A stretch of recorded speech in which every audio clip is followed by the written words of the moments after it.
Hello students, welcome back to Passion Adda. I am Nikita and today we will discuss the back exercise of Unit 3. Poem is My Shadow. So we are continuing our book Marigold of class 5th. Alright.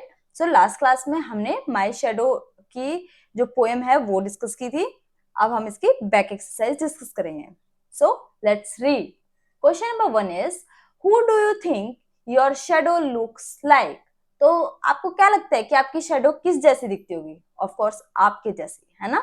So I think my shadow looks like me. तो मुझे लगता है कि मेरी shadow मेरे जैसी दिखती है. Next question is, why do you think your shadow jumps into bed before you can? क्या आपको ऐसा क्यों लगता है कि आपकी शेडो आपसे पहले बेड पे जंप कर जाती है, इससे पहले कि आप करते हैं?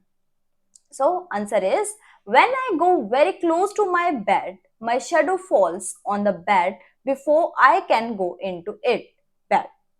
When I go very close to my bed, कि जब मैं अपने बेड के बहुत क्लोज जाती हूँ, मेरी shadow, my shadow falls on the bed, मेरी शेडो बेड पर गिर जाती है, before I can go into it. इससे पहले कि मैं बेड पे गिरूं, मेरी शेडो पहले गिर जाती है. इट किसके लिए यूज हुआ है? बेड के लिए. ठीक है, कि इससे पहले कि मैं गिरूं बेड पे, मेरी शेडो गिर जाती है. Next question is, what time of the day do you think it is when your shadow is the tallest? Why? कि आपको क्या लगता है कि दिन का कौन सा समय होता है जब आपकी शेडो सबसे ज्यादा लंबी होती है, और ऐसा क्यों? आई think my shadow is the tallest in the morning. मुझे ऐसा लगता है कि मेरी शेडो सबसे लंबी मॉर्निंग में होती है, because sun rays falls in slanting position. क्योंकि सूर्य की किरणें स्लांटिंग पोजिशन में गिरती हैं. ठीक है, जब सूरज आपके टॉप पे होता है, यानी कि जो नून टाइम होता है, तो हमारी जो शेडो होती है वो सबसे छोटी होती है? और जब स्लांट वे में गिरता है, यानी कि तिरछी रेज पड़ती हैं, तो जितना टेढ़ा गिरेगा उतनी ज्यादा सबसे लंबी होंगी शेडो. ठीक है, तो शेडो लंबी जब होगी जब स्लांटिंग पोजीशन में सनरेज गिरेंगी या लाइट गिरेगी. ऑलराइट, आगे चलते हैं. Next question is, read the lines from the poem and answer the following. तो पोएम से दो लाइन है. He is very very like me from the heels up to the head. मतलब है इसका कि वो बहुत ज्यादा हद तक मेरे जैसी दिखती है. From the heels up to the head, यानी कि चोटी से लेके एड़ी तक. ठीक है, पैरों से लेके सर तक बिल्कुल मेरे जैसी दिखती है. तो किसकी बात हो रही थी? ये शेडो की. और कौन बोल रहा है? बॉय बोल रहा है. ठीक है, so who does he refer to? तो यहाँ ही किसके लिए रेफर किया गया है? शेडो के लिए. ठीक है, so he refers to the shadow. Shadow किस लिए? क्योंकि ये बात हमने शेडो के लिए बोली है. Next is, Who does me refer to? अच्छा, अब यहाँ पे he यूज किया और me यूज किया, तो ये me किसके लिए है? जो बोल रहा है बच्चा या स्पीकर. ठीक है, me refers to the child और the speaker in the poem. me refer किया है किसके लिए? चाइल्ड के लिए, या फिर जो बोलने वाला है पोएम में उसके लिए. Next, why are he and me alike? तो ऐसा क्यों है कि he और me दोनों एक जैसे हैं? he and me are alike because he is the shadow of me. क्योंकि ही किसकी शेडो है? मी की. ठीक है ना, इसीलिए वो दोनों एक जैसे हैं. ओके, आगे चलते हैं. Let's talk. Work in pair and discuss the following. What would you do if a dog ceases you? कि क्या होगा अगर आपके पीछे कुत्ता लग जाता है, या कुत्ता अगर आपका पीछा करता है तो क्या करोगे? भागोगे. जितना स्पीड से, मैक्सिमम स्पीड से आप भाग सकते हैं उतनी स्पीड से. So I would stop instead of trying to run faster than the dog. ठीक है, भागना नहीं होता. जब कुत्ता पीछे लगता है तो क्या करना होता है? रुक जाना होता है, क्योंकि जैसे हम भागेंगे तो वो हमारे पीछे पक्का लगेगा. ठीक है, अगर हम रुक जाएंगे तो उसको लगेगा कि नॉर्मल है, सब कुछ ठीक है, और वो आपका पीछा नहीं करेगा. So right answer is, I would stop, कि मैं रुक जाऊंगा, instead of trying to run, बजाय कि भागने के, faster than the dog. Dog से ज्यादा तेज भागने की बजाय मैं रुक जाऊंगा. ठीक है, तो जो ये सोचता है कि कुत्ता पीछे लग गया तो बहुत जोर से भागो, तो जितनी जोर से भागोगे कुत्ता आपसे तेज भागेगा और आपको पकड़ लेगा और काट भी सकता है. ठीक है, इसलिए आराम से वहीं रुक जाओ, ताकि कुत्ते को लगे कि सब कुछ ठीक है, ये कोई चोर नहीं है या कोई नेगेटिव पर्सन नहीं है, इसलिए वो भी रुक जाएगा. आगे चलते हैं. You have forgotten your homework copy at home. कि अगर आप अपनी नोटबुक जिसमें होमवर्क किया है वो घर पे छोड़ देते हैं तो क्या करेंगे स्कूल में, ठीक है। तो आप क्या करेंगे, टीचर से ये बात बोलेंगे कि सॉरी मैम, मेरी गलती से कॉपी रह गई है, कल लेके आ जाऊंगा, है ना। तो अपनी गलती को मान लेंगे। So I would accept my mistake and say sorry to the teacher, कि मैं अपनी गलती को मानूंगा और टीचर को सॉरी बोलूंगा। You are alone in the room and the lights go out, कि अगर आप कमरे में अकेले हैं और लाइट चली जाए तो आप क्या करेंगे, कैंडल्स ब्लो करेंगे, ठीक है। I would light a candle, कि मैं एक कैंडल जलाऊंगी। Next, fun time. Shine a torch behind your hand and see it shadow on the wall, कि अपने हाथ के आगे आपको क्या करना है, टॉर्च जलानी है, ठीक है। Shine a torch behind your hand, hand के पीछे, मतलब कि किसी भी तरीके से कर सकते हो आप, ऐसे पीछे भी कर सकते हो या हाथ के पीछे इधर से मारोगे, एक ही बात है, ठीक है। तो आपको क्या करना है, देखना है कि दीवार पे शेडो कैसी बनती है। तो ये एक एक्सपेरिमेंट है जो कि आप खुद से करेंगे, पिक्चर में दिखाया हुआ है ऐसे ही करना है आपको, ठीक है। Next, move the torch a little away from your hand and see the shadow on the wall, कि आपको क्या करना है, move the torch a little away, torch को थोड़ा सा पीछे की तरफ लेके जाना है और क्या करना है, see the shadow on the wall, और दीवार पर शेडो देखनी है, ठीक है। Do you find a difference in the size of the hand on the wall, कि क्या आपको दीवार पे जो साइज है उसमें कुछ चेंज लगता है। तो ऑफ कोर्स जब आप क्या करेंगे, लाइट को थोड़ी पीछे की तरफ लेके जाएंगे तो the size of the hand on the wall becomes smaller, ठीक है। तो जब हम हमारा हाथ के पास टॉर्च है, ठीक है, उसके बाद हम टॉर्च को पीछे लेके जाएंगे तो शेडो छोटी होती चली जाएगी, ठीक है, क्योंकि लाइट दूर चली जाएगी। नेक्स्ट, वर्किंग टुगेदर, अब आपको एक साथ काम करना है, वर्क करना है। So first one is work in group of 5, 5 के ग्रुप में काम करना है। Make a large hand on a plane sheet, तो आपको क्या करना है, अपने सबके हैंड्स मिला के प्लेन शीट पे बनाने हैं, ठीक है। Next, make the name of fingers, thumb and palm on the hand, use the hints given in the box, और फिर आपको अपनी फिंगर्स के नेम लिखने हैं, जैसे कि four finger, middle finger, ring finger, small finger या थंब, ठीक है। तो आपकी फिंगर्स के बारे में आपको बताना है, ठीक है। ये थंब होता है, ठीक है, ये फोर फिंगर होती है, ये मिडिल फिंगर होती है, ये रिंग फिंगर होती है, और ये क्या होता है, स्मॉल फिंगर होती है, ठीक है। तो ये आपको लिखनी है। Next, do you do the actions as given below, आपको नीचे कुछ एक्शंस दिए हैं और वो आपको क्या करना है, and observe which part of the finger of your hand is being used. अच्छा, तो आपको एक्शंस दिए हैं वो करने हैं परफॉर्म, और ये बताना है कि कौन से पार्ट का, फिंगर का या कौन से पार्ट का हैंड के आपको यूज करना पड़ा। So point at the door, तो डोर को पॉइंट करेंगे तो आप ऐसे ही दिखाएंगे, है ना, यही उंगली दिखाएंगे, ये वाली उंगली तो नहीं दिखाएंगे डोर की तरफ पॉइंट करने के लिए, ये दिखाएंगे, है ना। तो ये कौन सी फिंगर है, फोर फिंगर है, ठीक है। तो यहाँ देखिए, point at a door, four finger use होगी। Bounce a ball, ball bounce करने के लिए आपको क्या यूज करना पड़ेगा, अपनी सारी फिंगर्स का प्लस थंब का। अगर आप थंब को यूज नहीं करेंगे तो आप होल्ड कैसे करेंगे बॉल को, है ना। तो आपको अपनी सारी फिंगर्स प्लस थंब, ताकि आप बॉल को अच्छे से होल्ड कर सकें। नेक्स्ट, स्क्रैच योर चिन, अपने चिन पे खुजली करनी है, तो आप क्या करेंगे, थंब का यूज करेंगे और फोर फिंगर्स का यूज करेंगे, फोर फिंगर का यूज करेंगे। हो सकता है बाकी कुछ फिंगर भी यूज कर सकते हैं, या फिर सिर्फ एक फिंगर से भी आप ऐसे ऐसे कर सकते हैं, है ना, तो डिपेंड करता है। ट्विस्ट योर ईयर, अपने कान को ट्विस्ट करना है, दो फिंगर यूज होंगी, फोर फिंगर प्लस थंब, ठीक है। दो हाथ से आप अपने कान को ट्विस्ट, ट्विस्ट क्या होता है, मोड़ देना, ठीक है। तो दो चीजों से कर सकते हैं।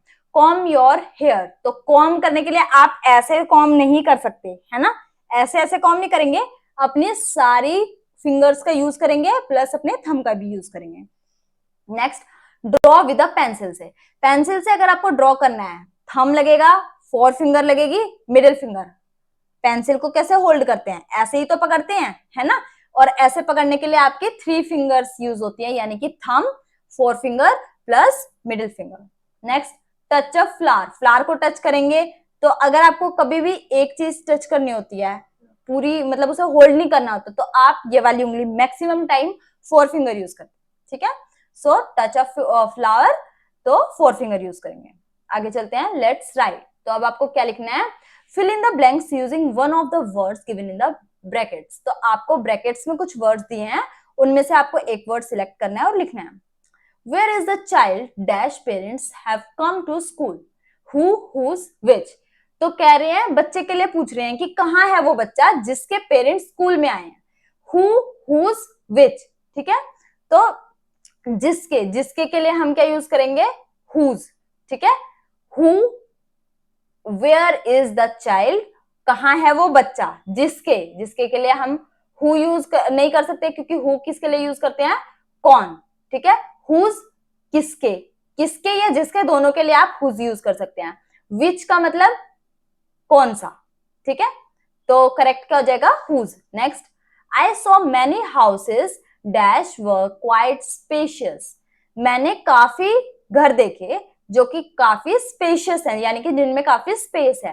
क्या यूज कर सकते हैं, विच, हुज या हु। जिसके लिए हम क्या करते हैं, यूज विच करेंगे, ठीक है।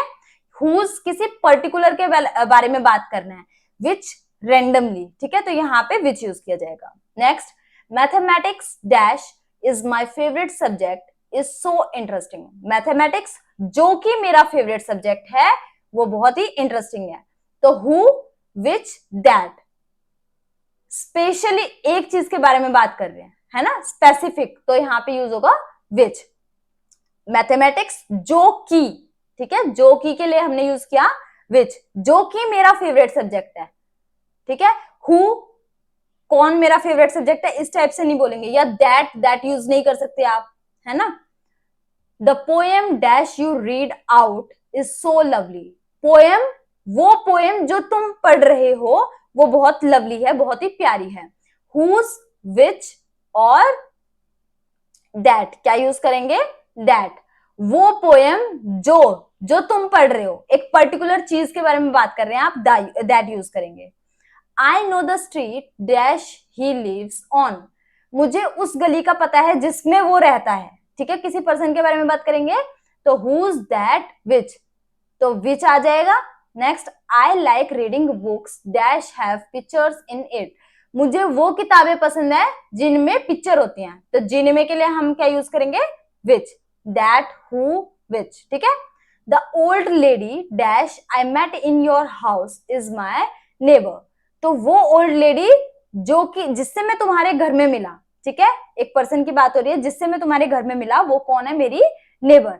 हुम, दैट, विच, तो यहाँ लिविंग बीइंग है इसीलिए हमने हुम लगाया, अदरवाइज हम दैट भी यूज कर सकते थे, ठीक है। अगर नॉन लिविंग होता तो हम दैट यूज कर सकते थे, लेकिन लिविंग बीइंग है तो हमने हुम यूज किया। Next, complete this description by answering the questions below. यहाँ पे कुछ क्वेश्चंस दिए हैं, आपको क्या करना है, इसकी डिस्क्रिप्शन को कंप्लीट करना है इनके आंसर देते हुए। What do you think is the name of the dog. तो इस डॉग का नाम क्या है, I think the name of the dog is Shadow, ठीक है, कुछ भी लिख सकते हैं। Why is she called that, तो वो ऐसा क्यों बोलते हैं, she is called so because she follows Mithu wherever he goes like a shadow। तो देखो अब हमने ये मिठू की यूज किया, ये बताती हूँ मैं, पहले सारे क्वेश्चंस देख लेते हैं। Next question is what colour is she, do you think she is friendly, what does she like to eat. Question देख लिए, अब देखो, write a few lines on Mithu and his little dog named Shadow, ठीक है। Dog का name shadow हमने इसीलिए लिया, ठीक है, शैडो किस लिए लिया, क्योंकि बोला है क्वेश्चन में कि शैडो ही लेना है, और मिठू और उसके डॉग के बारे में बात हो रही है, तो पर्सन का नाम या शी है, यहाँ क्वेश्चन में शी यूज हुआ था, यानी कि कोई लड़की है, ठीक है, तो लड़की का नाम मिठू हो गया और उसके डॉग का नाम क्या हो गया, शैडो। इसीलिए first question, what do you think is the name of the dog, इसका आंसर क्लियर हो गया, आई think the name of the dog is shadow, क्योंकि क्वेश्चन में ऑलरेडी गिवन है। नेक्स्ट क्वेश्चन क्या है, why is she called that, वो उसे शैडो क्यों बोलते हैं, क्योंकि वो उसके साथ रहता है हमेशा, और हमारे साथ हमेशा कौन रह सकता है, शैडो, है ना, इसीलिए। She is called so because she follows Mithu wherever he goes like a shadow, ठीक है, वो उसको शैडो इसलिए बोला जाता है क्योंकि वो मिठू को हर समय फॉलो करता है। Next, what colour is she, Shadow किस कलर की होती है, ग्रे कलर की होती है, she is of grey colour, clear है, ठीक है। Next, do you think she is friendly? तो क्या आपको लगता है कि वो फ्रेंडली है? Of course yes, she is very friendly, कि हाँ शैडो काफी फ्रेंडली है, ठीक है। What does she like to eat? कि शैडो को क्या पसंद है खाने में? तो शैडो को क्या पसंद है? बोन्स एंड ब्रेड, ठीक है। She likes to eat bones and bread, ठीक है। आगे चलते हैं, say aloud. Shoe, shadow, fish, bush, ship, sheep, dish, wash, shell, shed, wish, brush, ठीक है। तो अब यहाँ पे एक पोएम दी हुई है। When the sun shines, I can see my shadow right in front of me. When I walk, my shadow walks. When I hop, my shadow hops. When I jump, my shadow jumps. And when I stop, my shadow stops. So this poem is by Louis Binder Scott. इस poem से हमें ये समझने को मिलता है कि जो हम करते हैं हमारी शैडो एग्जैक्टली हमें कॉपी करती है। तो बेसिकली हमारी शैडो एक कॉपी कैट है। Act out the poem as you read it slowly. तो जैसे आप पोएम को पढ़ेंगे वैसे ही एक्ट करना है, ठीक है। तो यहाँ पे क्या दिया हुआ है कि सन शाइन करता है तो मैं देख सकता हूँ, मेरी शैडो मेरे बिल्कुल सामने होती है, ठीक है। जब मैं चलता हूँ तो वो चलती है, जब मैं हॉप करता हूँ तो वो हॉप करती है, जब मैं जंप करता हूँ तो वो भी जंप करती है, और जब मैं स्टॉप करता हूँ तो वो भी स्टॉप करती है, ठीक है। तो ये आप खुद से करके देखेंगे, ठीक है। सनशाइन जब लाइट होगी रूम में, या फिर जब सनलाइट होगी बाहर जाएंगे, तब आपको ये एक्टिविटी परफॉर्म करनी है, खुद से करेंगे, ठीक है। So that's all for today. Thank you and have a nice day.